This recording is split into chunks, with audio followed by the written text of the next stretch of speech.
लोकसभा चुनाव काफी नजदीक है और इसके लिए जो है पूर्णिया और पूरे भारत में सरगर्मी तेज है। अभी हम मौजूद हैं पूर्णिया में और पूर्णिया में भी लोकसभा चुनाव की तैयारी के लिए कई लोग बैठे हुए हैं। उन लोगों में से जो है कई लोग ऐसे भी है कि जो वोटर है वो कह रहे हैं कि इस बार का जो चुनाव होगा वो काफी दिलचस्प होने वाला है। हम पूर्णिया की बात करें तो पूर्णिया में त्रिकोणीय मुकाबला होना संभव है। इस बार पूर्णिया के जो सांसद है संतोष कुशवाहा है, वहीं पप्पू यादव भी जो है चुनावी मैदान में अपनी ताल ठोक रहे हैं। हमारे साथ सहयोगी के तौर पर शशिकांत है, वो आज कुछ लोगों से चर्चा कर रहे हैं कि से जो है इस बार चुनावी मैदान में जो है किनके पक्ष में वोट वो लोग। नमस्कार, प्रणाम, सलाम, सत श्री अकाल। मैं हूं शशिकांत और आप देख रहे हैं आइडियलाइज न्यूज, जूम सिटीज और मिथिला खबर संयुक्त रूप से।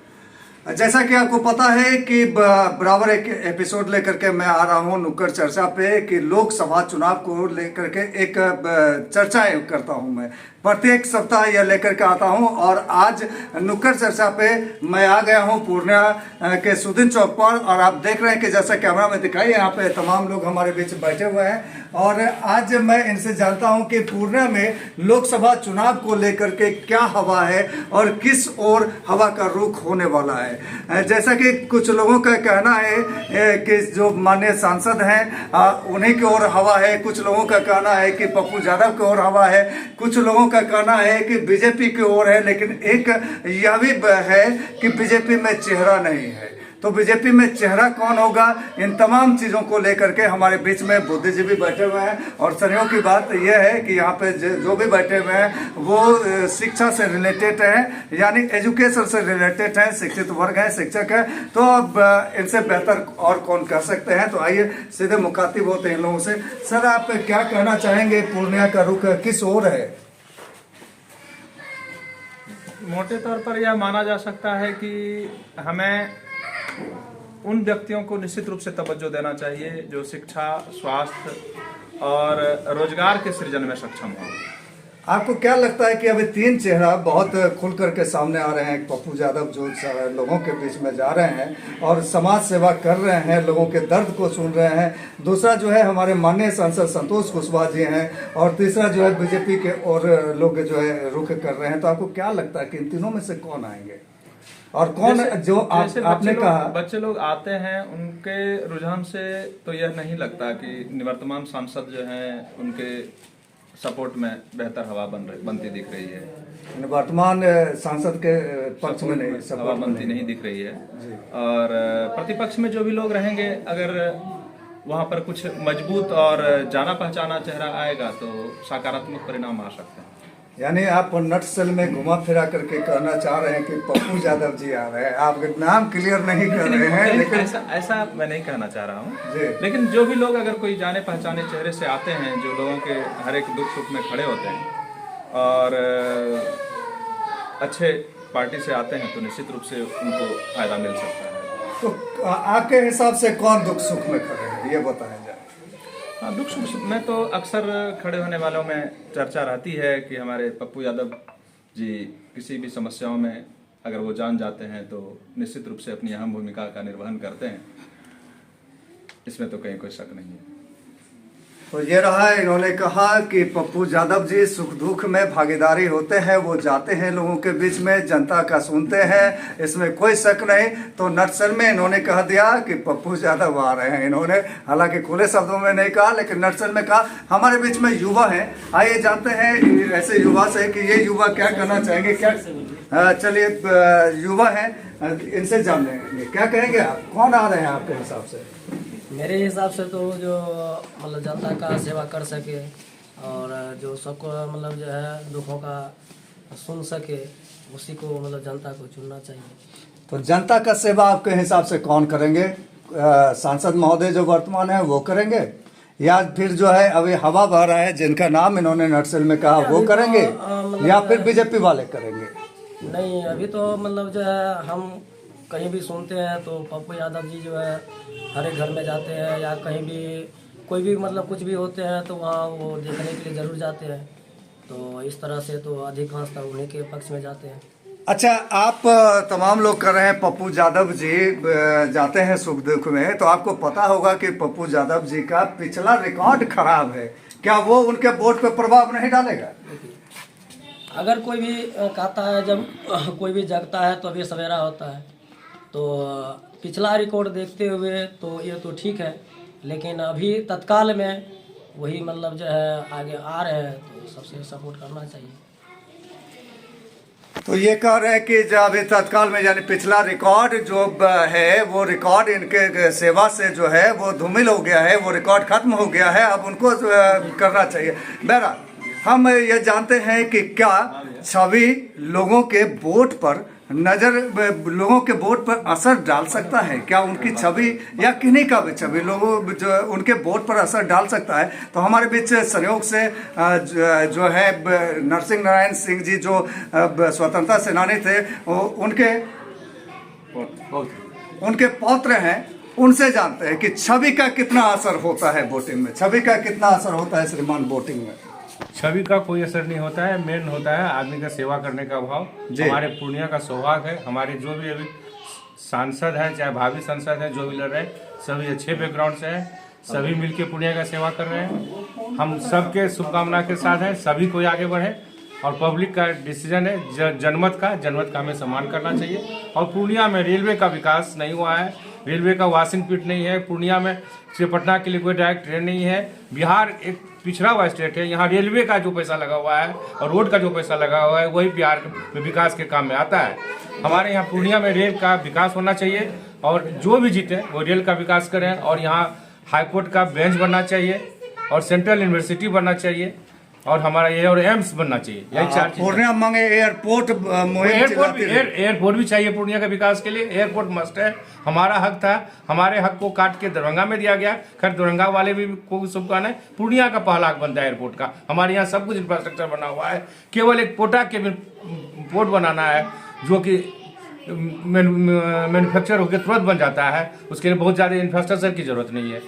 क्यों नहीं चालू हुआ, ये आश्चर्य का बात है। सर आप कह रहे हैं कि ये सब चीज़ होना चाहिए, अच्छी बात है, आप इन तमाम चीज़ों को देख करके वोटिंग करेंगे, ये अच्छी बात है। लेकिन आपने कहा कि छवि कोई मायने नहीं रखता है, छवि कोई असर नहीं पड़ता है। सर आपसे सीधा सवाल मैं करना चाहूँगा, आज अपने दादाजी के छवि पर ही आप जीवित हैं, और छवि कैसे मायने नहीं रखता है? आप कहते हैं कि उनका जो है जो बैकग्राउंड है वो छवि मायने नहीं रखेगा, तो कैसे मायने नहीं रखेगा वोटिंग में, ये आप बताएं।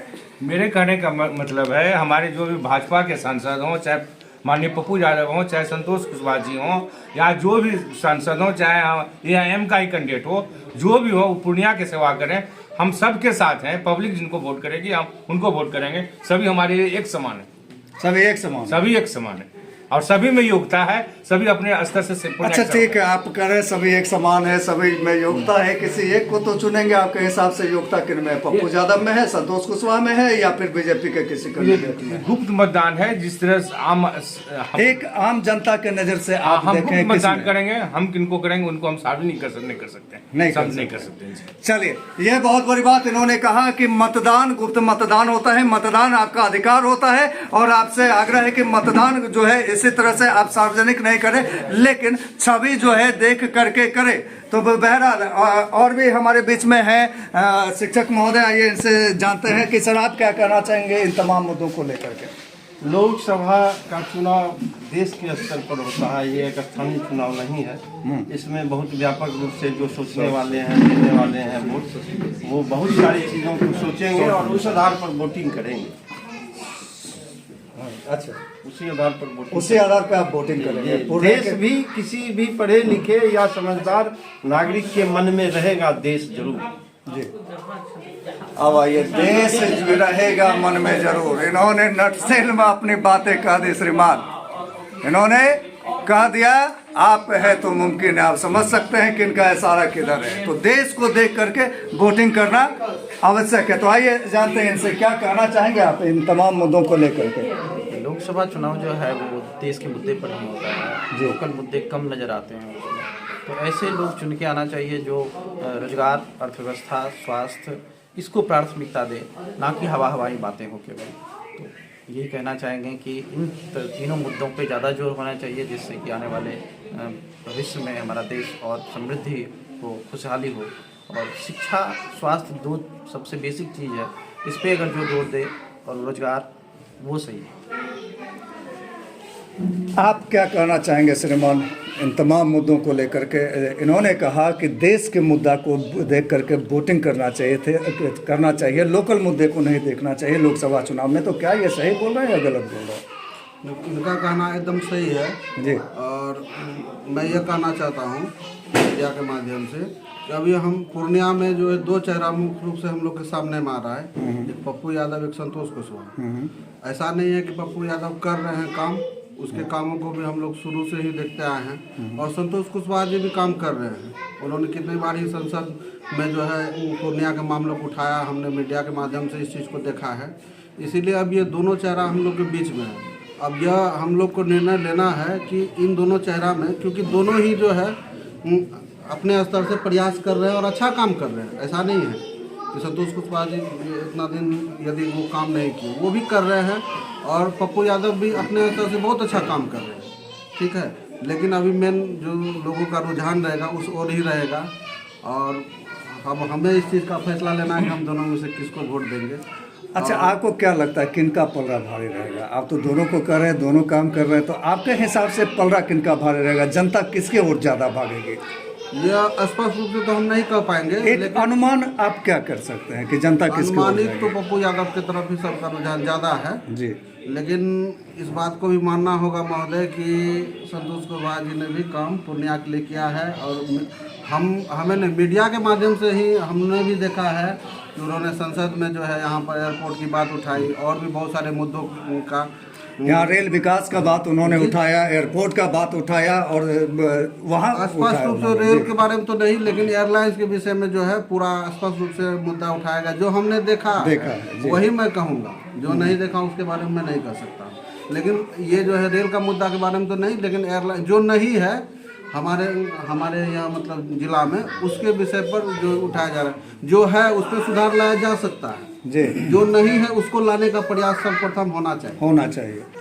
चलिए, अब हमारे बीच और भी हैं लोग, क्या कहना चाहेंगे आप इन तमाम मुद्दों को लेकर? इस बार पूर्णिया का जो चुनाव होगा उसमें बहुत बड़ी दोनों कैंडिडेट के बीच टक्कर होने वाली है, तो अभी से अनुमान लगाना बहुत मुश्किल हो रहा है लोगों को। अच्छा, तमाम लोग अभी जो बातचीत हो रही थी, दोनों कैंडिडेट कर रहे हैं, तो बीजेपी को नगण्य मान रहे हैं। बीजेपी के लिए थोड़ा सा मुश्किल पूर्णिया में इसलिए लग रहा है क्योंकि उनके पास कोई कैंडिडेट नहीं है। पहले कैंडिडेट की घोषणा यदि वो करते हैं तो आदमी के दिमाग में आएगा कि जिनके पास भी एक कैंडिडेट है जिसके के लिए हम सोच सकते हैं। लेकिन अच्छा, अभी आपने यूपी का चुनाव देखा हुआ? जी, यूपी का चुनाव देखा हुआ, तो वहाँ मुख्यमंत्री का कैंडिडेट था क्या? बिल्कुल, यूपी के चुनाव में तो मुख्यमंत्री का कैंडिडेट नहीं था, एमपी के कैंडिडेट में नहीं था, एमपी में नहीं था, सॉरी यूपी में नहीं, एमपी में नहीं था। वो जो हाँ बिल्कुल, वो जो चुनाव है ना वो लोकल स्तर पे होता है। वहाँ की जो जनता है अपना आसपास के चीज़ों को देखते हैं, या फिर जो दिग्विजय सिंह जी थे जिन्होंने, और या फिर जो उनके विपक्ष के कैंडिडेट थे, वो बीजेपी ने अपना इस तरह से स्ट्रैटेजी बनाई कि उस स्ट्रैटेजी में लोग फंस गए और वो आगे निकलते चले गए। लेकिन ये पूर्णिया के चुनाव में इस बार बहुत दिलचस्प होने वाला है। लोगों को अभी तक ये पता नहीं है कि हम किधर झुके, वो समय आगे समय बताएगा। लेकिन मैं ये कहना चाहूँगा कि देश को जो आगे ले जाएगा और जो पूर्णिया के लिए जो सोचेगा और जो सोचते हुए आए हैं, तो मैं ही कहूँगा कि आप उसके बारे में जरूर सोचिए, जो देश को हमेशा आगे की तरफ ले जाना चाहते हैं या फिर जो ले जा रहे हैं, ठीक है। और एक मुद्दा कुछ लोगों के दिमाग में राम मंदिर भी रहेगा, ठीक है ना। बहुत दिनों के बाद ये चर्चा में आया है, तो कुछ ना कुछ तो फायदा बीजेपी को इससे होगा ही। तो हम तो ये कहना चाहेंगे कि कैंडिडेट को आप निर्धारित करें ताकि आदमी को जो है तीन तरफ दिमाग लगाए और उसमें एक बेस्ट कैंडिडेट चुने जो पूर्णिया के लिए, पूर्णिया के हित के लिए, पूर्णिया के भविष्य के लिए, शिक्षा, रोजगार, स्वास्थ्य के लिए सोचे। धन्यवाद। तो आपने देखा कि लोकसभा चुनाव को लेकर के तमाम लोग क्या कुछ कर रहे थे, और आपसे आग्रह है कि हमारे इस तीनों चैनल को लाइक, सब्सक्राइब और शेयर जरूर करें।